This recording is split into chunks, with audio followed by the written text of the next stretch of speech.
Hola, buenos días a todos. Ahora con la primera charla de este 2026, la verdad es que estoy con mucha ilusión, lo comentaba justo antes de entrar con José, bueno, en verdad me hacen todas las conferencias ilusión, pero siempre es un gusto el estar acompañada de gente con la que tienes conexión, con la que has estado trabajando paralelamente, y entonces para mí es un honor tenerte aquí hoy, José, y sobre todo hablando de pues natación en aguas abiertas, que yo creo que es un tema que nunca hemos hablado y traído aquí para verlo desde un punto de psicología del deporte.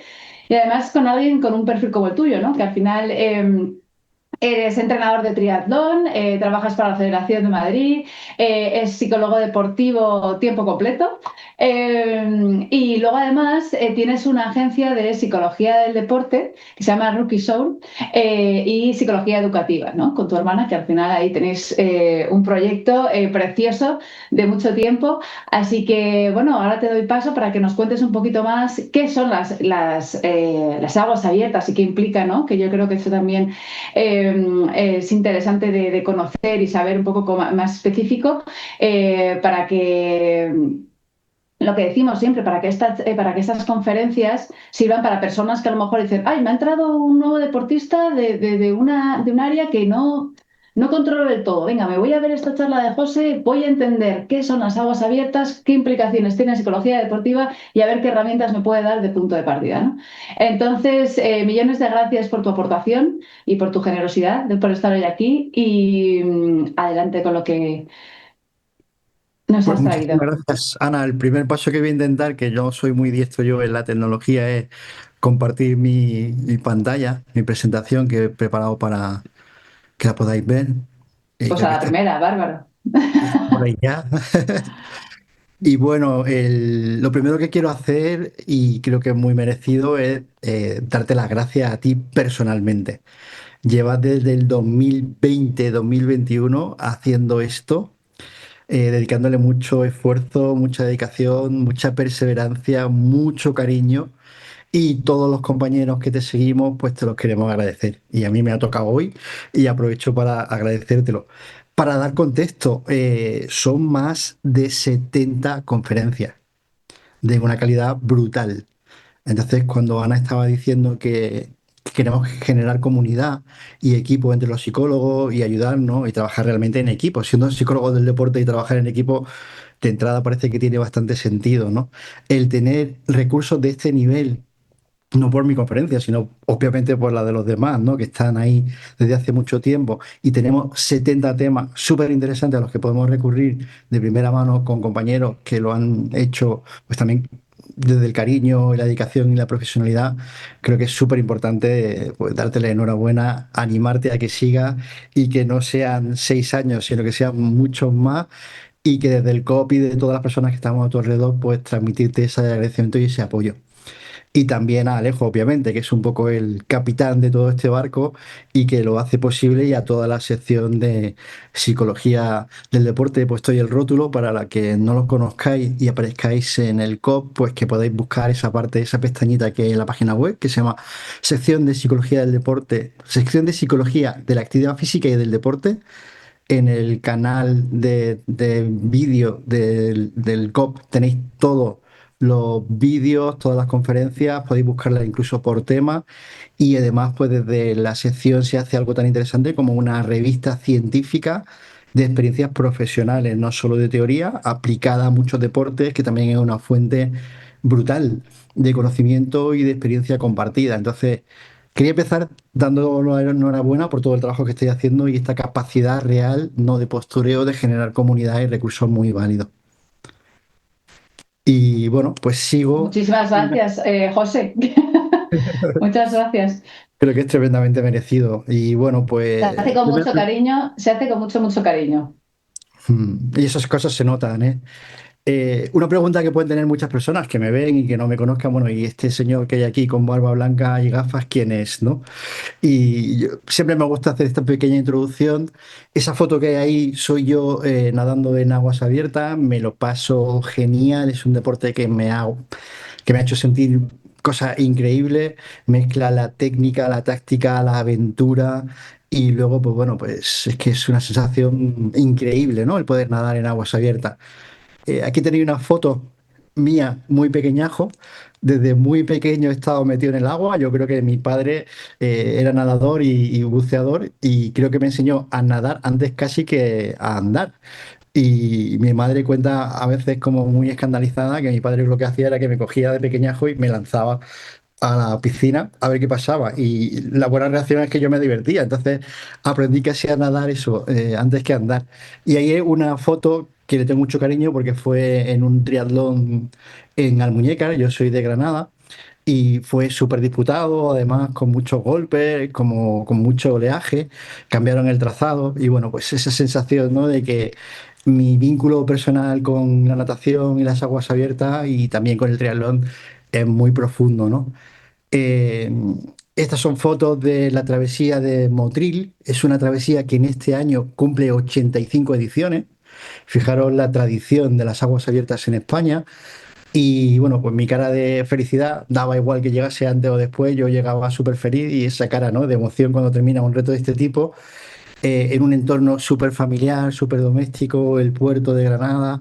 Y algo que siempre he hecho en este tipo de pruebas, que creo que además a nivel psicológico muy interesante, es rodearme de amigos y que me retaran y retara. Ahí hay dos amiguetes a los que les dije en un día de marcha a que no atrevéis a acompañarme a venir a la travesía del puerto de Motril.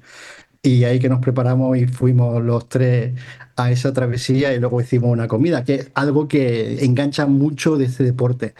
Eh, Os contaré ahora datos, ¿no? Hay, por ejemplo, la Diputación de Granada o muchas diputaciones hacen recorridos por sus costas y hacen como una especie de ruta de travesía y apuntarse a este tipo de travesías pues te ayuda primero a conocer sitios incluso de tu ciudad o de tu provincia que no conoces, porque algunos son en embalses en el interior, y luego pues se crea una comunidad de gente que nos vemos y coincidimos en las pruebas que al final es muy interesante porque te puedes ayudar a mejorar o la fatiga y la carga cognitiva y mental que se tiene en una prueba al hacerla solo o a rodearte de personas con las que tienes cierta familiaridad es un factor psicológico súper importante que luego lo iremos comentando, ¿no?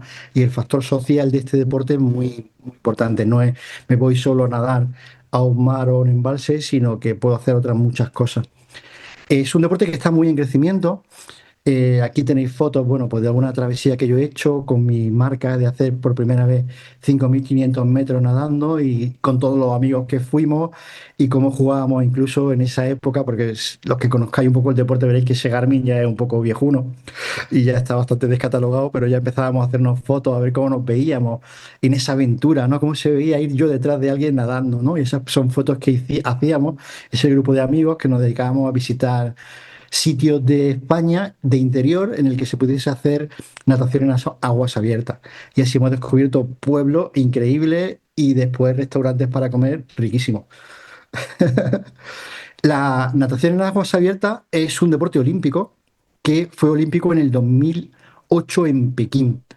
Tuvo algunos pequeños conatos de ser olímpico en Atenas en el 1896, luego en París en el 1900, en el 1904 con diferentes distancias, diferentes propuestas, pero realmente la disciplina olímpica de aguas abiertas son 10 kilómetros, que también en este tipo de deportistas le llamamos o se llama maratón, maratón acuática. Eh, España en el 2026, como contexto, es para nosotros un año espectacular. La natación en aguas abiertas está creciendo mucho. Para que lo entendáis y lo podamos entender mejor, imaginaros pues que nosotros somos corredores, que es muy popular el correr, y corremos en asfalto.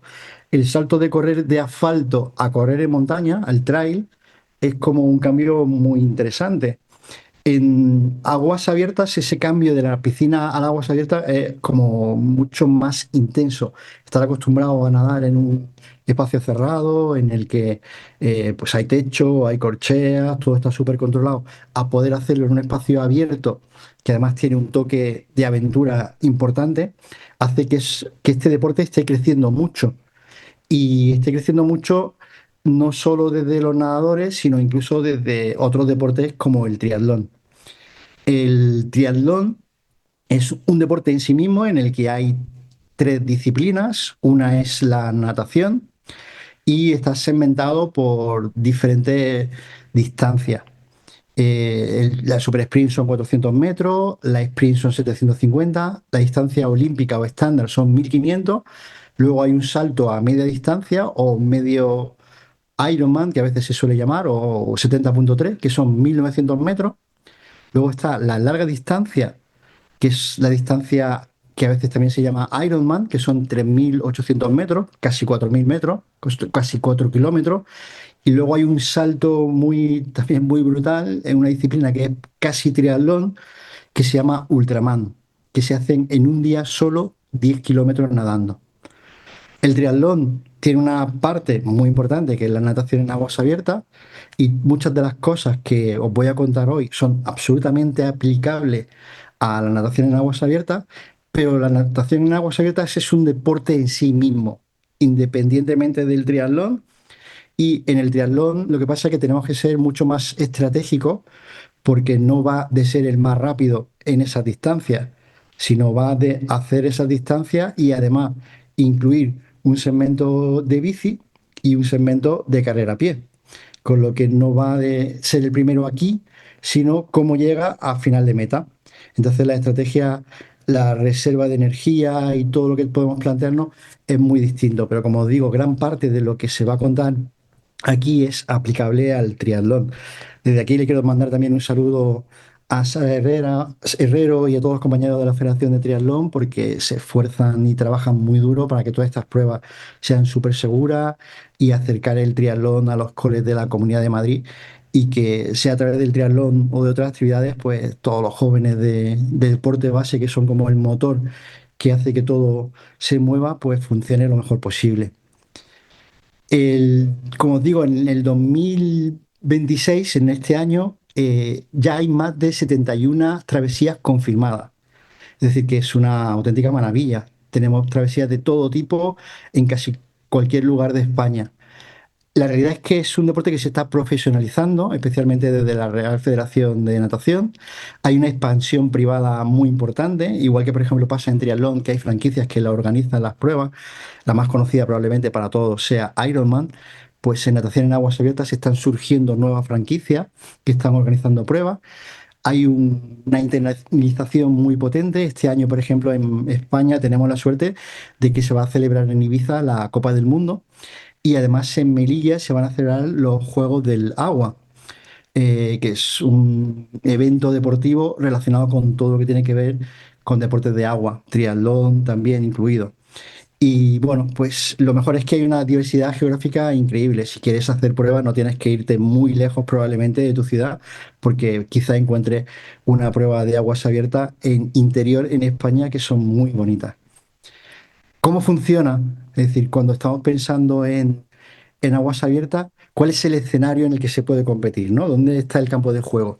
Pues hay muchas pruebas que son a nivel nacional y regional, que normalmente organizan las federaciones, y también hay muchas pruebas que son históricas o populares. Luego hay un salto, que es el nivel continental, el campeonato europeo, que se hace cada 2 años. Luego hay un salto a nivel internacional, y luego, obviamente, en lo más alto, que es donde casi todos aspiran, es a nivel olímpico. Y como os digo, la distancia ahí son 10 kilómetros nadando. Eh, Muchas pruebas, como os digo, lo organiza la federación, otras son circuitos internacionales.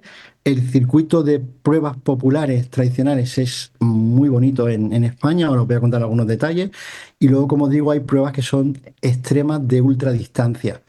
Este año, las personas que queramos o queráis competir en aguas abiertas, tenemos cuatro clasificaciones. Infantil, que es los deportistas que habéis nacido en el 2011-2012, tendréis entre 14 y 15 años durante esta temporada. Los Junior 1 entre 16 y 17 años. Los Junior 2 entre 18 y 19. Y luego estamos con los Élite, que tienen más de 20 años. El primer como rival mental al que nos enfrentamos es que nos salimos de la piscina y nos encontramos con un entorno en el que hay corriente y marea. Hay sitios en los que las pruebas se tienen que sincronizar con las mareas, porque nadar en sitios con mareas muy potentes es un hándicap a veces que hay que gestionar muy bien. Hay viento y oleaje. Hay como unos estándares en el que sabemos que, por ejemplo, si hay un viento de más de 8 kilómetros por hora, puede ser normal. Si hay más de 16 kilómetros de viento, ya es algo muy movidito. Y si hay más de 24, pues es mejor intentar hacer esa prueba en otro momento o ser solo alguien que tiene mucha experiencia que se meta en el agua. Luego, por ejemplo, la temperatura. Uno de los factores más importantes para tener ansiedad y estrés es que el agua a veces está muy fría, muy fría. Y los cambios de temperatura pues son a veces importantes. Incluso en la misma travesía hay momentos en los que podemos nadar y haya corriente y te encuentres con un poquito de agua más caliente y momentos en los que hay un flujo de agua que es muy frío. Y ver que eso, bueno, pues parte de este juego, parte de este deporte, ¿no? El neopreno es como una especie de armadura, es como una especie de herramienta psicológica que nos ayuda a hacer, en psicología del deporte hablamos como la rutina precompetitiva, ¿no? El subirte la cremallera, el oler el olor del neopreno, que es muy peculiar, el ajustártelo bien. El uso del neopreno también está muy regulado. Si la temperatura tiene menos de 16 grados, el neopreno es obligatorio para todo. Si está entre 16 y 18 es opcional, especialmente en grupos de edad de más mayores lo puedes usar y es recomendable, y ahora os comentaré un poco por qué, porque no es solo para quitarte el frío. Y a partir de 18 grados normalmente está prohibido, porque no te aporta, sino que te puede hacer que te deshidrates mucho más rápido. Algo muy importante también en aguas abiertas es la visibilidad. No vemos, no hay corchea, no hay referencia y tenemos que ser muy hábiles y entrenar el saber dónde estamos. Y por supuesto, no somos los únicos que están en ese entorno. Hay fauna, hay medusas, hay otros factores como pues, vida marina y cosas que no podemos obviar. ¿Te puedes cruzar con una medusa? Sí. ¿Te vas a cruzar con un tiburón? Pues muy probablemente no, porque se van a asustar cuando hay 1.500 personas nadando y dicen, ¿yo qué pinto aquí? Pero que hay fauna marina, por supuesto. Y algunas veces en travesías largas, en recorridos muy bonitos. Yo he estado, por ejemplo, en Nerja o en Almuñécar, y cuando se hace el grupo se hace largo y vas casi solo, pues sí que se van viendo cosas en el suelo, a veces cuando está el agua clarita y ves pececillos y ves cosas, y es parte del encanto de este deporte, ¿no? Hay unas reglas del juego que son importantes, que cada vez son más estrictos. La nutrición, antes se llevaban geles, por ejemplo, en neopreno y podías llevar tu propio alimento. Esto desde hace unos años se ha limitado y solo te puedes llevar alimento y geles y cogerlo en los puntos de avituallamiento. Y hay una razón que es muy parecida, por ejemplo, también con el triatlón. Desafortunadamente, no todos los deportistas cuidamos el medio ambiente. Imaginaros que hay una prueba con 1.500 personas en la que cada uno de nosotros llevamos tres geles, los utilizamos durante la prueba y los tiramos al mar. Es algo que tenemos que intentar mejorar. Desafortunadamente el tiempo está cambiando, la erosión de las playas es algo que está ahí, la subida de las costas está ahí, que está afectando a muchas pruebas, el desajuste, por ejemplo, en el interior de años que llueve muchísimo y hay que hacer la salida en una zona, y años que prácticamente no llueve y las pruebas o no se pueden hacer o hay que adaptar el recorrido porque ha cambiado el mapa de la zona de agua. Otra cosa que se está imponiendo, que también está pasando, por ejemplo, en los maratones populares, es que hay tiempos de corte. Por temas de seguridad no podemos permitir que un nadador esté por tiempo indefinido en el agua porque necesitamos que haya personas que lo siguen, que estén detrás de la prueba, que sea segura. Entonces se establecen cada vez tiempos de corte por segmento en los que si no has pasado por ahí en ese tiempo, pues desafortunadamente pues tienes que salir de la prueba y tiene una razón de practicidad. No podemos mantener la seguridad si dispersamos el grupo durante horas. Y luego el tema del drafting, que las personas que venimos de la natación de piscina nos suena raro, ¿no? El que podamos ir a rueda. Los que sois ciclistas o os gusta el ciclismo, por ejemplo, lo vais a entender perfectamente. Y detrás de un nadador te permite un montón de ventajas, tanto a nivel psicológico como a nivel de rendimiento. Y voy a ir profundizando un poquito en esto, ¿no? Eh, por supuesto, la tecnología está aquí y, como decía, el neopreno no solo nos quita el frío, sino que nos permite flotar y tener una posición mucho más hidrodinámica, nos sube un poquito las piernas, hay neopreno además para larga distancia que tienen un componente que es absolutamente legal, pero que te ayudan a subir un poquito las caderas, las piernas y que te ayudan incluso a tener un poquito más de agarre en el entrebrazo. Todo esto está súper regulado, es decir, cuántos milímetros puede tener y todo esto. Y como digo, no es solo un tema de que me quite el frío, sino que te aporta seguridad porque te da más flotabilidad. Luego hay algo que es muy importante, que es que en casi todas las pruebas se lleva un chip con GPS para que nos puedan localizar y aunque no se nos vea, pues los organizadores saben en cualquier momento dónde estamos y qué recorrido hemos hecho, ¿no? Por ejemplo, trucos como llevar doble gorro para tener más visibilidad. Si se nos cae, pues que tengamos otro gorro en el que tengamos incluso el número de dorsal y que no nos dé frío. Y están prohibidos, por supuesto, en la mayoría de las pruebas, aunque hay algunas excepciones, las palas, las aletas, los dispositivos de música. Aquí no se puede hacer como en algunas carreras populares que corro y me pongo en música. Y por supuesto, pues la comunicación con el exterior. Tienes que ser el deportista, el nadador con su entorno. Y bueno, pues por temas de seguridad siempre hay una embarcación normalmente, hay kayaks, incluso hay buceadores y suele haber jueces y puntos de avituallamiento. Como digo, el neopreno es algo obligatorio en algunos momentos y es una herramienta que es como una especie de armadura. En algunas pruebas también es obligatorio llevar boyas de seguridad. Las boyas de seguridad lo que nos permiten es, pues si lo necesitamos, tener un punto de flotación y además aquí hay tecnología y avance de tecnología que igual que por ejemplo llevamos cartuchos de CO2 para recargar las bicis cuando se nos pinchan y no tener que inflarlas manualmente, esos cartuchos también se llevan en algunas de estas boyas y si lo necesitamos le podemos dar un plus para que esa boya flote y nos mantenga seguros hasta que otras personas nos puedan encontrar. Y normalmente como participamos con GPS nos puede localizar de una forma muy fácil. En muchas pruebas, como os digo, este material es absolutamente obligatorio. El llevar un reloj inteligente se puede hacer en la mayoría de las pruebas y además es muy útil porque te puede marcar el ritmo al que estás nadando.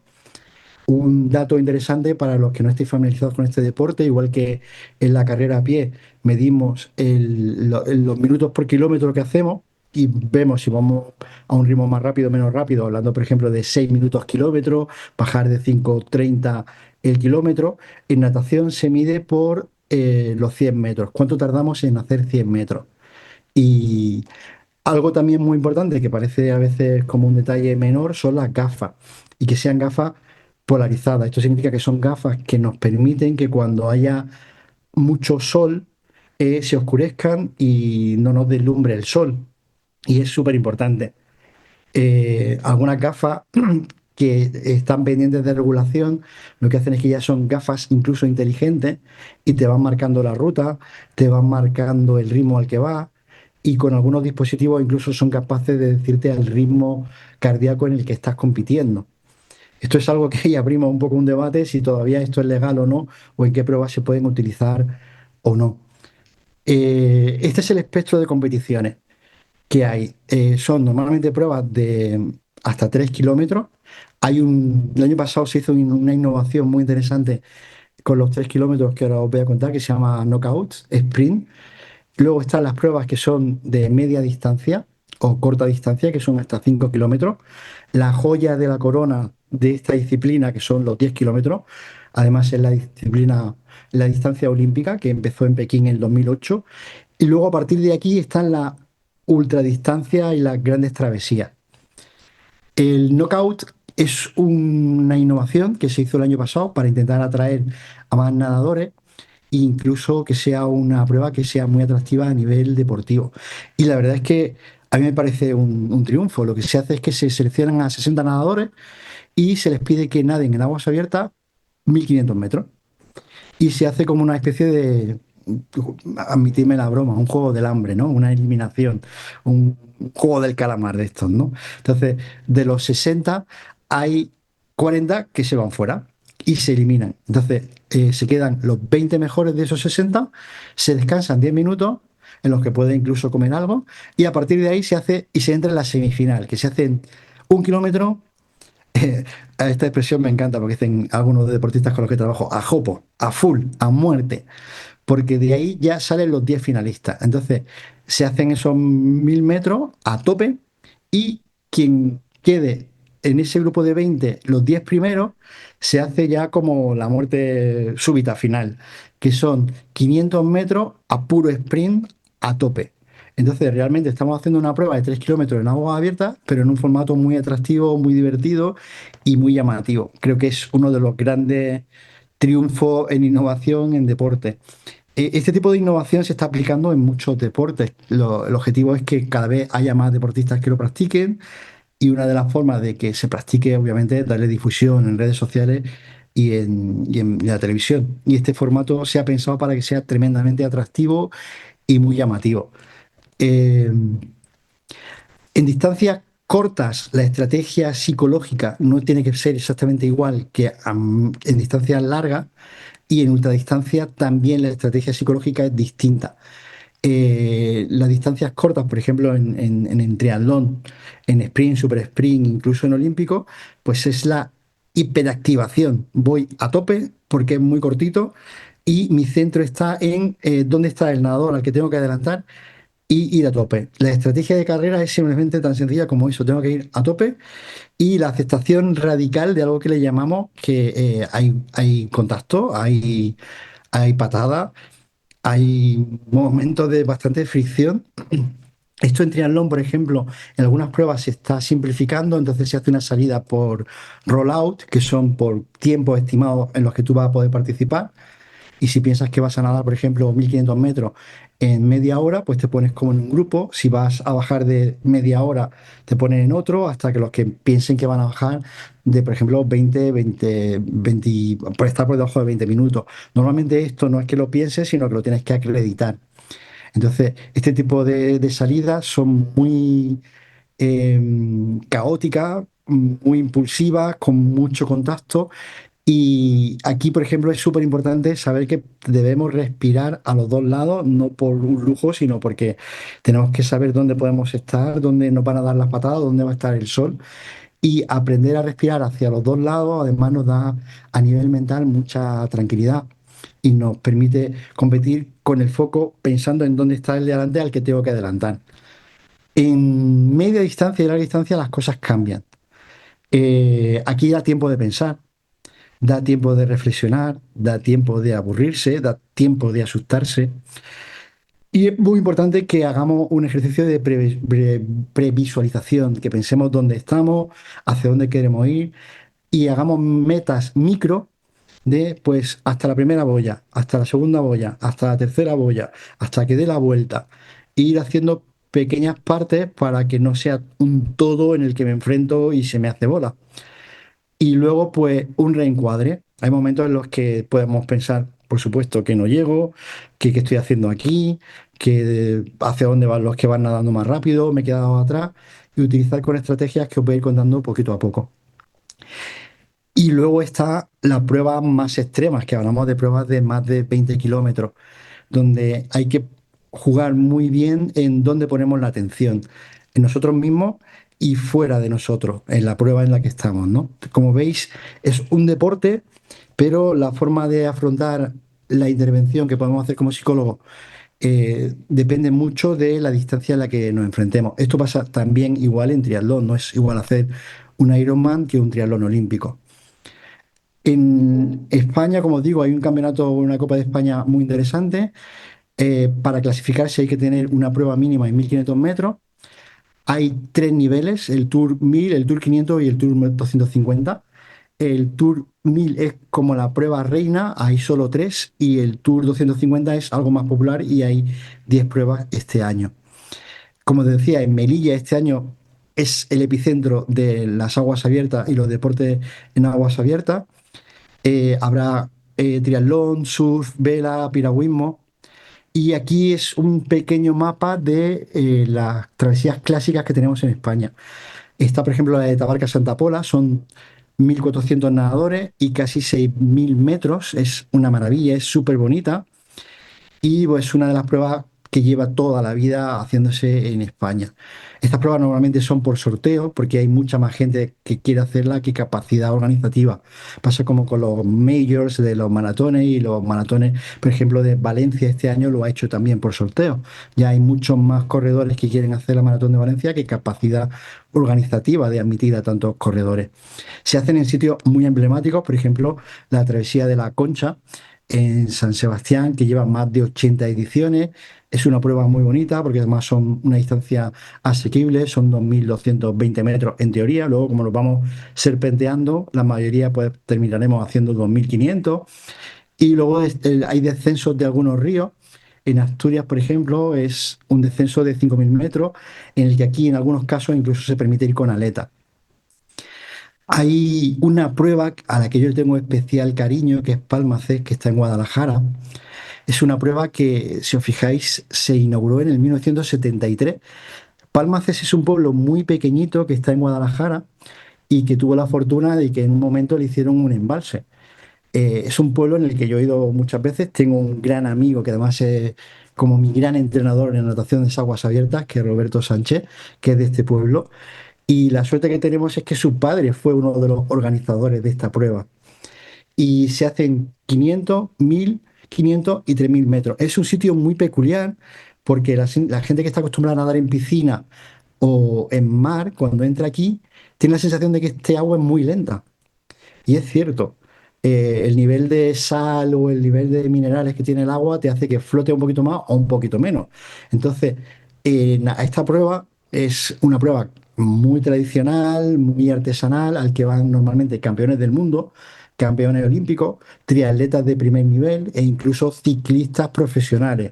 Y cuando salen del agua, lo que suelen decir es, madre mía, qué difícil es nadar aquí porque voy como muy lento, ¿no? Entonces los lugareños, como mi amigo Roberto, pues nos sonreímos y sonreímos diciendo, efectivamente, nadar aquí te da un plus, como irte, por ejemplo, a Sierra Nevada a entrenar, ¿no? Que está entrenando en altura. Entrenar aquí y hacer un 1.500 en 28 minutos te garantiza que como vayas al mar vas a pulverizar esa marca. Y es una prueba muy bonita que luego además ha tenido trascendencia y se ha generado un triatlón que fue en el 1989, que se hace casi todos los años y que es muy interesante. Y por supuesto, en España tenemos la travesía del Estrecho de Gibraltar, que es mítica, y ahí, sinceramente, el tema de los barcos y la fauna marina es un factor muy importante. Aquí sí que te ves y te ven cachalotes y barcos muy grandes. Es una prueba muy bonita, además, porque cuando sales no sabes realmente cuántos kilómetros vas a hacer. Depende de la corriente y de la ruta de los barcos de ese día. Y lo que te suelen hacer, fijaros, a alguien que le gusta mucho planificar, es que te dan como un slot de una semana. Y te dicen, te tienes que venir aquí y estar preparado a nadar desde el 1 de agosto, imaginaros, pues hasta el 9 de agosto. Cuando veamos que en este tiempo las condiciones son las idóneas y tenemos menos barcos y menos tránsito de fauna animal, salimos y tienes que estar esperando hasta ese día. Y luego lo que hace es que va siguiendo un barco y el barco va marcando la ruta y hay travesías que son incluso de menos de 18 kilómetros y algunas otros días que son de más de 22. Entonces le da un punto ahí súper interesante. Hay una batalla que es una maravilla también. Fijaros los precios de estas inscripciones para estas pruebas, que son bajadas de una ría. Y estamos hablando ya de precios que son precios de prácticamente un medio Ironman o pruebas muy, muy interesantes. Todas estas pruebas, como digo, son por sorteo y participar para los participantes es un orgullo. Como decía también, para que tengáis un mapa muy global de dónde estamos, igual que en triatlón se hacen las pruebas de Ironman, que es una franquicia muy, muy conocida, en aguas abiertas está Oceanman, que hace muchas distancias muy diversas y también hace un Ocean Kids, que es para que cuando van los nadadores, sus hijos también puedan sentirse partícipes de la prueba y sea realmente un evento familiar en el que están los niños, pueden estar otros miembros de la familia más jóvenes y luego hay pruebas pues de 10 kilómetros o incluso más de 10 kilómetros. Los sitios son muy variados y en España hay muchas pruebas Oceanman que funcionan muy bien. Y luego hay otra que se llama Mar Natón, que han jugado con el mar y maratón, que lo organiza una agencia de viaje. Y esto es un evento ya como súper familiar, porque lo que hay son fiestas, hacen como por ejemplo se hace en Ironman una comida o cena pre-competición, una comida o cena post-competición. Y es como una especie de evento familiar en el que aprovechamos, nos vamos a nadar a un sitio que nos guste, practicamos nuestro deporte favorito, que puede ser las aguas abiertas, nos llevamos el kit de toda la familia y además tenemos animación y actividades para los niños y todo está relacionado con nadar, introducirse en el mar y hacer retos deportivos. Os cuento todo esto para que veáis la magnitud de un deporte que está creciendo y que lo está haciendo de una forma además muy inteligente, desarrollando modalidades súper competitivas deportivas, la parte más de exploración de naturaleza, de súper retos, y luego la parte de negocio puro y duro, pensado en ofrecer un servicio más que solo de deporte, de turismo inclusivo para toda la familia. Y para terminar, pues cuando todo esto ya lo has hecho, que hay gente que lo ha hecho, ¿qué hay más? En maratón están los Six Major, que son los grandes maratones del planeta. Y hay gente que cuando hace muchas maratones quiere tener su medalla en la que certifique que ha hecho las grandes maratones del mundo.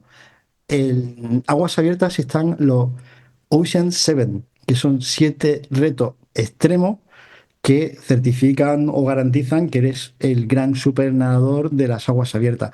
Para que os hagáis una idea, este nivel es que solo hay 33 personas que lo han completado. Está el estrecho de Gibraltar, el cruce de varios canales y es como el horizonte para deportistas que son tremendamente experimentados. Algo muy bonito de la natación en agua abierta es que se puede empezar con 14 años y se puede terminar con 60, 70, 80. Yo he estado en travesía con gente de edad muy avanzada que afortunadamente tienen todavía muy buena técnica y la técnica le hace nadar a un nivel muy competitivo. Y bueno, ahora voy a hablaros también de los perfiles, ¿no? El perfil de este tipo de deportista es un perfil con una estabilidad emocional muy alta. Si le hacemos cuestionarios o hablamos con ellos, son personas que son capaces de en su día a día gestionar retos, dificultades con una estabilidad emocional muy alta, con recursos propios muy potentes. Son personas que se aburren muy poquito, que también es un rasgo muy llamativo, especialmente cuando hablamos con adolescentes que habéis escuchado lo de me aburro, me aburro, me aburro. Pues normalmente los nadadores en agua abierta son gente que están inventando cosas. Si me aburro, me invento algo, me invento un reto, invento cómo voy a hacer tal cosa, experimento. Y como veis, el circuito para explorar y no aburrirse en aguas abiertas es hasta llegar al Oceans y hacer 7 pruebas espectaculares, ¿no? Y luego son gente que tiene un nivel de responsabilidad muy alto, que cumple mucho con los planes de entrenamiento, que tiene una adherencia a los programas de entrenamiento muy potente, que cuando vienen a las sesiones de psicología del deporte son muy responsables, toman nota, hacen diarios de las sesiones, las actividades que les pedimos que hagan entre sesión las hacen a un nivel de detalle muy alto. Y luego, algo interesante es que hay como dos perfiles, los perfiles de nadadores máster, que ya tienen más de 20, 22 años y han pasado por todo el circuito de competiciones, y en realidad compiten y siguen compitiendo porque les gusta, porque lo disfrutan, es una motivación intrínseca pura y dura y suelen tener un autodiálogo positivo muy potente frente a la adversidad. Son expertos, la mayoría, en visualización y cuando les pides que te cuenten con detalle los circuitos por los que van a nadar o han nadado, te lo cuentan con un nivel de detalle a nivel de todos los sentidos espectacular. Tienen metas personales muy claras de estos son mis objetivos de esta temporada, lo estoy haciendo porque me gustan. Buscan el desafío, el pasarlo bien, el conocer a gente, hacer turismo, el verse acompañados por la familia y tienen una estrategia de autorregulación emocional normalmente muy alta.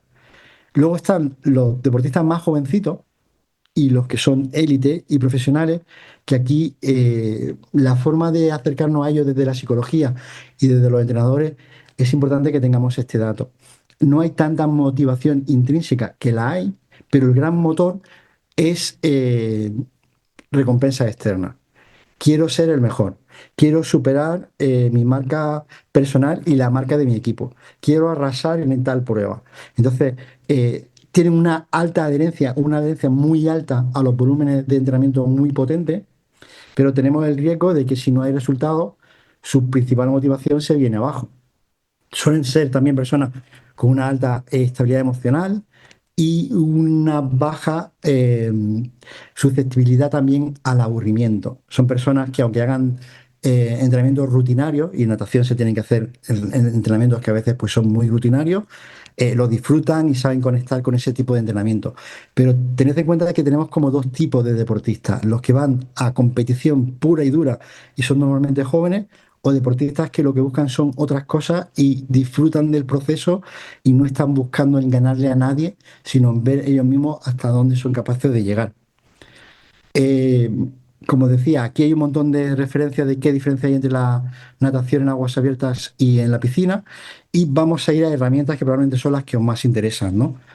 El, el acercamiento a las aguas abiertas debe hacerse de una forma muy por etapas. Aquí hay como una especie de escalón en el que podemos ir primero y ver la orilla, a tener un pequeño acercamiento a la orilla, el acompañarnos de otras personas, hacerlo con compañeros, el alejarnos de la orilla y no hacerlo del tirón, porque a veces eso es bastante complicado.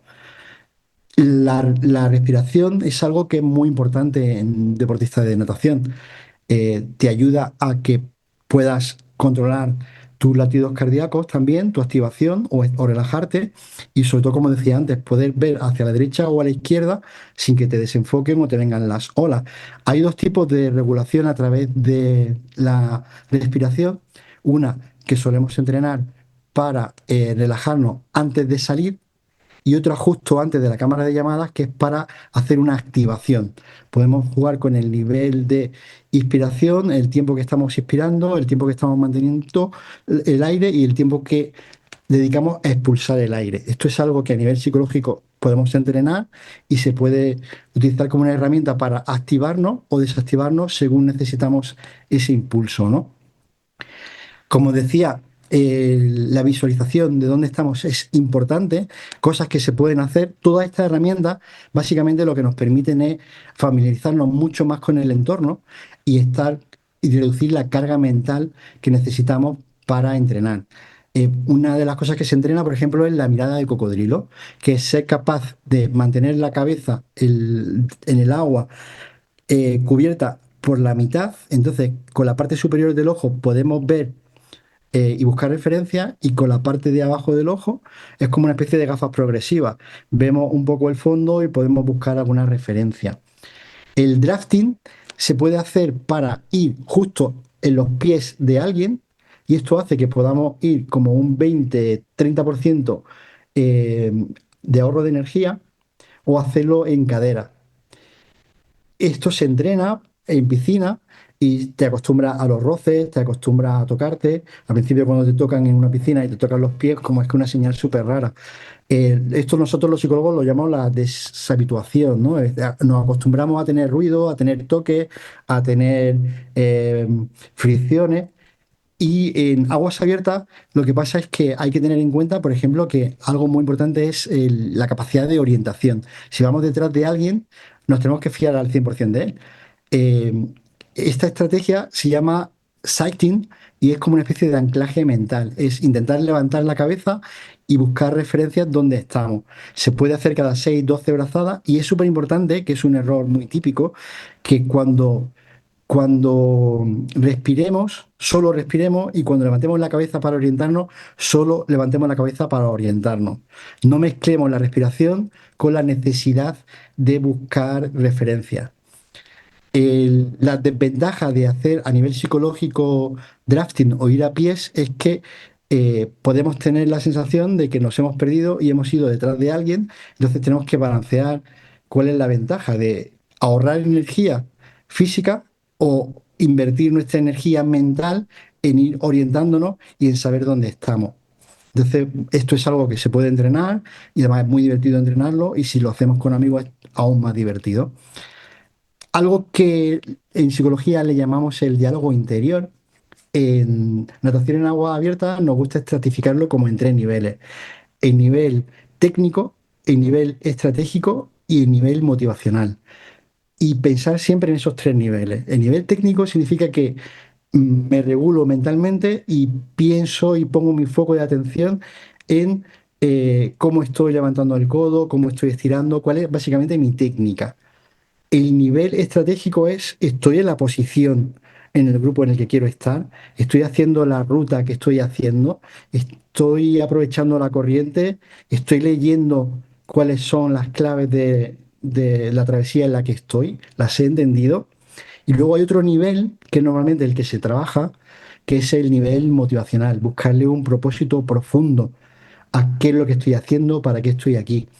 Aquí yo siempre pongo un ejemplo que es muy bonito para mí, que es de un amigo de Málaga, que es nadador de aguas abiertas, hizo el Estrecho de Gibraltar, ha hecho ultradistancia e incluso ha estado en Kona en al final del campeonato de Ironman, que él cruzó el Estrecho de Gibraltar porque su padre nació en Ceuta y viajaba mucho a Melilla y luego se fue a Málaga y tuvo a su familia y montó su familia allí. Y el padre desafortunadamente pues falleció. Y para él el objetivo de hacer una travesía de este nivel era pues como unir su vivencia en Málaga y en Andalucía con el origen de su padre en África. Y como juntó las dos orillas, simbólicamente tras su muerte como un homenaje. Es un ejemplo como que a mí, cuando lo cuento, me conmueve, ¿no? Un ejemplo de motivación real, de propósito. ¿Cuál es el propósito que tengo yo de esto? ¿Para qué lo estoy haciendo? Pues quiero unir y dedicarle esto a mi padre, que me ayudó a ser un buen deportista, me ha apoyado siempre, nació en una orilla y yo me crié en otra y yo la voy a unir haciendo este esfuerzo para ti. Entonces, que sepamos que a nivel de este nivel de retos podemos jugar a esas tres en esos tres niveles, ¿no? El foco interno en cuál es mi técnica, dónde estoy, cuál es mi posición, foco externo, qué está pasando, cómo estoy leyendo las claves y luego, pues, intervenciones clave como frases que me van a ayudar a recolocarme rápido y a reconducirme. Yo lo llamo CPR, que es afrontamiento. Esto pasará, respira, relájate, confía en mis habilidades, de empoderamiento, de power, ¿no? Soy fuerte, he entrenado para esto, estoy aquí porque yo quiero, sé afrontar y puedo superar esto, por supuesto, y de recomposición. Me están dando tirones, esto no es que me vaya a lesionar, es que llevo mucho tiempo nadando a tope. Esto duele, no significa que esté pasando nada malo, es que me estoy esforzando a tope y es fatiga muscular simplemente. Y como decía, pues tener siempre esta visión de que hay tres niveles en los que podemos tener nuestro diálogo interior. Pensar que algunos nadadores hacen 27 kilómetros nadando. Da tiempo a mucho. Ejercicios que se pueden hacer como psicólogo del deporte con nuestros deportistas, tanto dentro como fuera de la piscina. Por ejemplo, el juego del reloj. Darle instrucciones dentro de la piscina y que tengan que irse hacia la derecha o la izquierda muy rápido, cambiar de posición, o ponernos en la piscina o fuera de la piscina, hacer espejos que nos tengan que imitar súper rápido. Estos juegos, sobre todo con niños, son súper divertidos.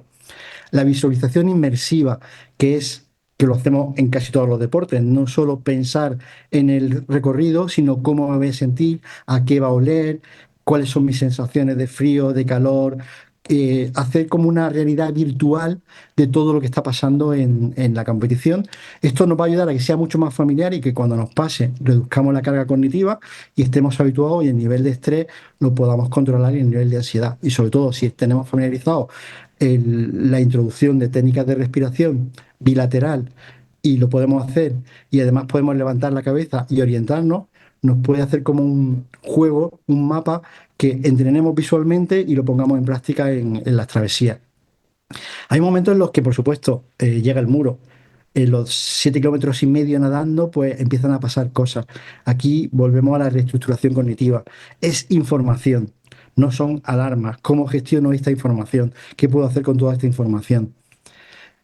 Y pues segmentar, utilizar todas las técnicas que hemos repasado, ¿no? De ver dónde estoy, cuál es el diálogo interior que tengo, identificar que este tipo de cosas pues pasan en las pruebas.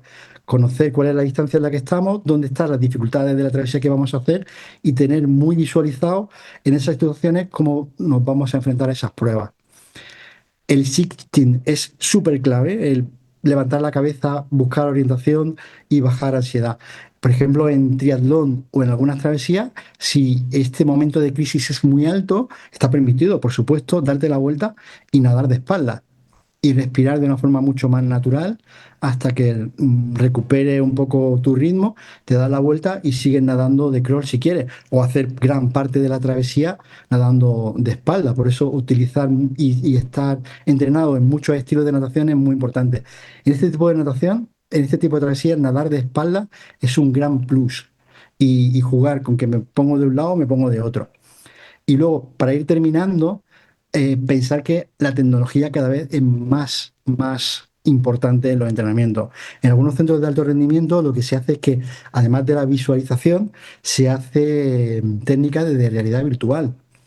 En triatlón, en ciclismo, en segmentos de ciclismo, hay aplicaciones que son una maravilla, porque lo que han hecho ha sido grabar en vídeo, como hace Google Maps, los circuitos.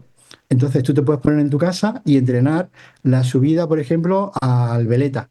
Y te vas con la bici a Granada, el Paseo del Salón, le das al play y te va haciendo el recorrido con vídeos de alta calidad por todas las cuestas, todos los recorridos y te va marcando y te simulan incluso las pendientes. Una pendiente de un 2% o del 7%, y tú notas en tu bici cómo los pedales se hacen más difícil mover, o incluso en algunas bicis muy potentes juegan con la inclinación. Estas innovaciones ya se aplican en natación. Entonces lo que se hace es que se simulan salidas masivas, salidas en las que hay gente que te da golpes, gente que te empuja, aparecen tiburones, se acercan cosas que te saludan y tú las estás viendo. Y ese tipo de entrenamiento es muy divertido, muy intenso, y además se suelen combinar con estrategias de biofeedback.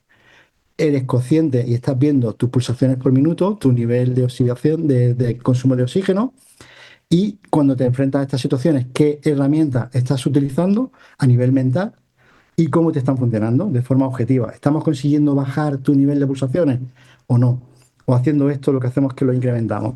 Entonces, lo interesante para nosotros como psicólogos es que hay un salto de tecnología que está empezando, que podemos conocer y empezar a utilizar. Y bueno, voy a terminar con esta cara, que es la cara que normalmente sacamos y tenemos cuando terminamos una travesía de aguas abiertas. Esa cara de fatiga, cansancio, dolor, orgullo. ¿Yo qué hago aquí? ¿Cuándo me voy a apuntar a la siguiente? Me duele el cuello, tengo rozadura, pero me siento fuerte. Esa expresión y bueno, invitaros a acompañar a nadadores que estén en esta aventura y como deportistas o psicólogos o personas, pues que os acerquéis a la piscina, nadéis y cuando estéis en la playa, que intentéis hacer algunos largos, poneros la gafa, ver si habéis algún amigo, alguna fauna marina que os saluda e intentar hacer ese proceso de ir a aquella boya y vuelvo, convencer a algún amigo que te acompañe a esa boya y volver, ¿no? Y bueno, os dejo aquí mis datos de contacto. Si escaneáis y veis este QR, pues os saltará a mi perfil de LinkedIn, que es una red social que yo utilizo especialmente. En las otras os confieso que no las entiendo muy bien y no me llevo muy bien con ellas, pero en LinkedIn sí que suelo estar por ahí. Y bueno, pues mi correo electrónico también es fácil, es jose@rookiesoul.com. Y con esto mi parte la doy por terminada y si hay algunas preguntas o alguna duda, encantado de explicarla. Y probablemente como muchos de vosotros estéis viendo esto en diferido, no lo estéis viendo en directo, pues a través del Colegio de la Psicología, a través de Ana, de Alejo o de mí, encantados de ayudaros y apoyaros con todo lo que tenga que ver con psicología del deporte y nuestro apoyo que podamos hacer. Muchísimas gracias, José. Y además, brutal la presentación. Me ha parecido que ha habido unas fotografías explicativas muy, muy claras. O sea, me ha encantado. Me ha encantado. Aparte de lo bien que lo explicas y en calma y súper claro, la presentación que te ha acompañado ha sido muy visual, ¿no? Eh, ya te pediré consejo de tus habilidades, que dices que con el ordenador y luego nos has planteado una presentación bárbara, ha acompañado muy bien y de forma muy clara. Eh, A mí me ha encantado y luego sobre todo es que en muchas situaciones que estabas contando, a mí que me da respeto el mar, yo decía, claro, sí, condiciones que justo venía de deportes como puede ser un pádel o así que esta semana de sesiones y que no están acostumbrados al frío o al viento, ¿no? Y yo digo, claro, pero al verte de repente compañeros y amigos del mar o las corrientes, ¿no? O sea, que es que al final tú estás entrenando o en una serie de condiciones, pero sobre todo de fuerza, de lo que eres capaz de tirar. Y es que a lo mejor, o sea, que ya no es un tema de que te tengas que adaptar pues a que haga un poco más de viento o a condiciones un poco más que nos podemos acostumbrar, o sea, más fácil de adaptarme. No sé si me estoy explicando. Pero es que hay otras condiciones que es que no podemos entrenar e incluso pueden afectar muy mucho nuestro rendimiento. Porque en otros deportes, quiero decirte, pues que llueva, haga más frío, haga sol, evidentemente nos afecta, que haga viento, pero podemos ver estrategias de afrontamiento que, oye, a lo mejor no me lleva a hacer mi 100% o mi performance, ¿me ¿no? Mi Mejor rendimiento tiempo. ideal o mi mejor tiempo, pero sí que puedo estar muy próximo. Si busco adaptarme y me enfoco en adaptarme, pero en este deporte me doy cuenta que no. Que se Sí, te puede poner muy complicado. Y luego además decías que eh, entiendo que lo entrenas, ¿no? Y yo cuando veo a gente, amigos que a lo mejor sí que practican este deporte, pues el tema de llevar la boya, pues sí que lo tienen muy acostumbrado porque cuando entrenas y vas solo, la tienes que llevar. Pero claro, de repente que tú estés acostumbrado a competir de una manera y que luego en otra sí que te lo exijan, pues entiendo que también es algo que afecta, ¿no? Entonces, pues sí, sí, me a pareció nivel, súper. a nivel psicológico es un deporte con mucha exigencia a la hora de adaptarte al entorno. Aquí la clave es que el entorno va a ser diferente siempre y en muchos casos es hostil o muy hostil. Entonces, Súper, el sí. entorno no podemos cambiarlo, no podemos hacer natación en aguas abiertas indoor o No, no, no. aclimatada. La O temperatura ponemos ahí unas medusillas ahí en la piscina para... Hostia, no, no tiene, tenemos opción, es que no tenemos opción. la adaptación es sí o sí. Entonces, el componente psicológico en natación en agua abierta, algunas personas pues lo cuantifican en el que es el 80 o el 90%. La mayoría de los deportistas que hacen natación en aguas abiertas ya tienen una técnica muy buena, son deportistas de muy alto nivel, están acostumbrados a competir, pero claro, el salto de la piscina a las aguas abiertas es realmente otro deporte, otra disciplina, No, no, es otra otras realidad, reglas. ¿no? Y aquí la preparación mental es una de las grandes claves. De hecho, no es porque estés más fuerte, sino porque tu técnica sea mejor a nivel de nadador, que sepas mantener una buena posición, que sepas mantener un buen ritmo Cuando de... recuperarte también, ¿no? Es tener muy claro o haber visualizado, como decías, ¿no? Tener muy claros los puntos y de qué vas a hacer en cada uno de esos puntos. Sí, una de las claves que no la he contado porque hay que entrar un poco en un detalle muy concreto se llama el pacing, que es la capacidad de regulación. Yo algunas veces cuando hacía entrenos muy largos, lo que intentaba hacer, más que tener picos de rendimiento, es que casi todas los largos estuviesen en el mismo tiempo. Entonces medía y decía, mira, lo he hecho muy bien. He nadado 3.000 metros a 2 minutos el kilómetro, que es justo lo que quería hacer. Y si miras, pues he ido a 2,05, 2,010 o a 1,50 o 55, pero Mm, no me he ido de eso.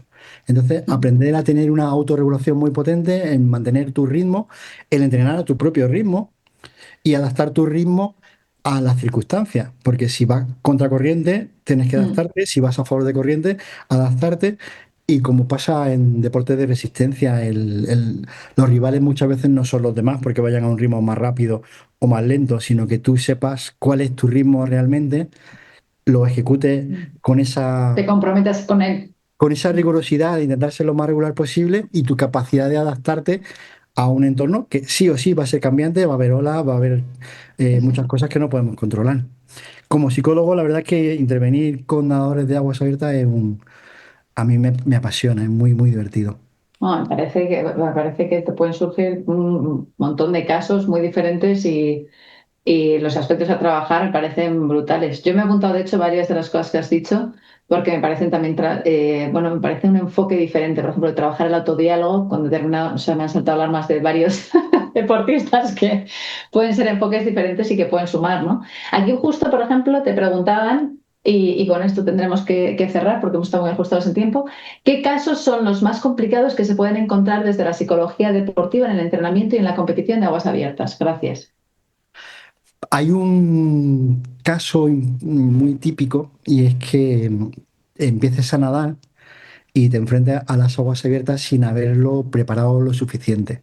Y me refiero a haberlo preparado a nivel técnico, de Mm, saber respirar a los dos lados, saber hacer estrategias de visualización, ver cómo tienes que colocar la cabeza, el adaptarte a los cambios de temperatura, a adaptarte a los toques, al contacto físico y meterte en una competición de este tipo con muchas ganas, con mucha motivación, probablemente sobre mm, motivado y que te dé un ataque de pánico y lo pasen muy mal. Es muy frecuente. Yo he trabajado con deportistas que en su primer o segundo triatlón iban como tigres y a los 300 metros no eran capaces de gestionar su respiración y han tenido que salirse del agua, con lo que significa abandonar en una prueba que va muy bien preparado y te tienes que salir del agua. A nivel de autodiálogo, ahí te puedes machacar y luego la vuelta al agua, cuando esa experiencia ha sido muy difícil y muy traumática, a veces tremendamente traumática, el volver al agua es complicado. Entonces, como no estoy inventando nada, la prevención y la preparación de la situación a la que te vas enfrentando es súper importante.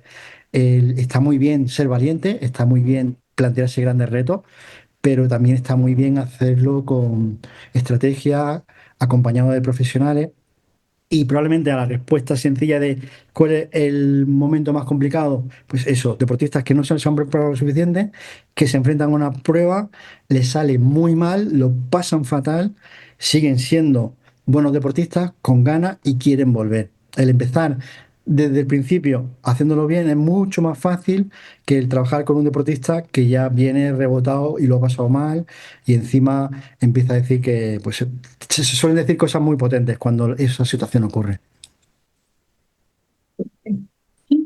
Pues millones de gracias, José. La verdad es que ha sido un auténtico placer escucharte. Y yo creo que vamos, a mí me has abierto muchos frentes y sobre todo me has descubierto un deporte que me podía hacer una idea, pero pero entrar en esta profundidad nunca lo he hecho. Y ahora tengo muchas preguntas también que hacerle a este amigo mío que lo practica. O sea que sí, sí, sí, me ha parecido muy interesante y muy práctico como nos lo has trasladado. Así que millones de gracias.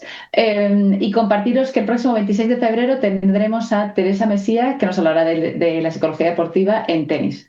Así que os esperamos y millones de gracias.